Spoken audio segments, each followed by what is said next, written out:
coming off of Breaking 2 and the Berlin Marathon, Eliud came back to us and asked us, how do we keep evolving and innovating on this shoe? He loves it, it's great, but really the 3 challenges he asked us to focus on were, how do we make this shoe lighter? How do we make it more breathable? How do we handle rain and moisture control? Because with footwear upper technology, oftentimes it starts absorbing water and your foot gets heavier over time. We've been doing 3D printing for well over a decade now internally as a way to accelerate our design and development approach. And it really pushed us to really start thinking about how we could apply this in the world's biggest showcase. So we worked with Eliud to start developing these prototypes. We started here with printing out a full upper and really looking at it as a textile approach. Our approach to 3D printing was really to reinvent it as well. With his guidance, we started thinking about what if we could actually performance print textiles in a way that's tuned for his needs and addresses the benefits that he's looking for.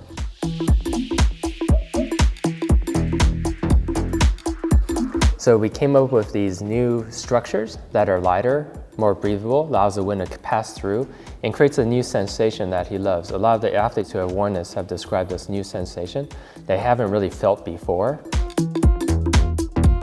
We chose this material because it allows the water to wick through and not absorb. And those ultimately helped us serve the athlete at the end of the day.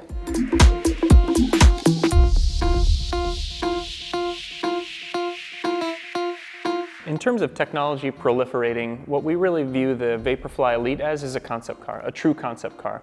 And what you'll see is either principles or technologies from that shoe filter out throughout the entire Zoom line. You're going to see DNA from the VaporFly Elite make its way through there. Now that we have Flyprint, I don't expect that to be any exception. We're going to take both the principles and the technology and use it where we see fit.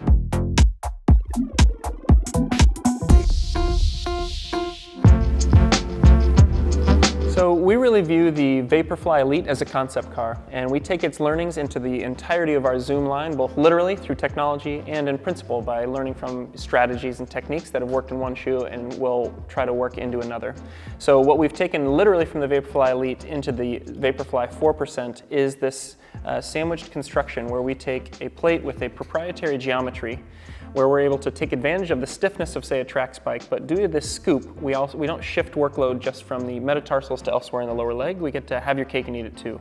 Enjoy the running economy and not shift the workload elsewhere. That extreme height there requires that we have a very good lightweight midsole because we can't put that in a thin traditional road racing flat. We need to increase the stack height. If you do that with a normal foam, you'll add a lot of weight and we might negate some of the benefits. So with ZoomX foam, which is like bottled lightning, it is half the weight of Nike React with even greater energy return. We're able to kind of use this as a symbiotic relationship where the plate nests right inside this lightweight and resilient foam, and the end result is greater than the sum of its parts. So that's how the VaporFly Elite informs the VaporFly 4%, which has won over 75% of podium spots in major marathons this year.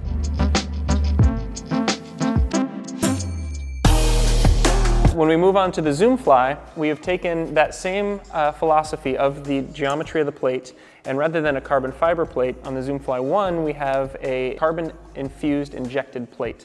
So same geometry, same relative stiffness profile, and we put that between a previous lunar carrier and a Nike React core so that we still get those features of lightweight and resilient foam in the ZoomFly. Looking at the finishers of major marathons, you run out of people who are wearing racing flats really early. And a lot of the reason for that is people don't think they're serious enough to have a racing flat. They might think, well, it's not enough cushioning for me, not enough protection, or I'm not running fast enough. But we like to say we haven't met a single runner who wants to be slower. Everybody would rather be faster. So because this shoe has a significant amount of cushioning in it, incredible benefit of running economy improvement, this is a great shoe for people around that 2.5 to 3 hour plus marathon finish time where maybe you're trying to get that last few minutes down so you can qualify for the Boston Marathon or get a PB that you've sought after for a long time. This is a great option for those athletes. It also makes a great training tool for athletes who really like the VaporFly but want to keep it special for race day. Shalane Flanagan, winner of the New York City Marathon and Olympic medalist, calls this her dessert. She wears it for her second training runs of the day. She really loves how it kind of gets her a little bit faster pickup when her legs are feeling tired.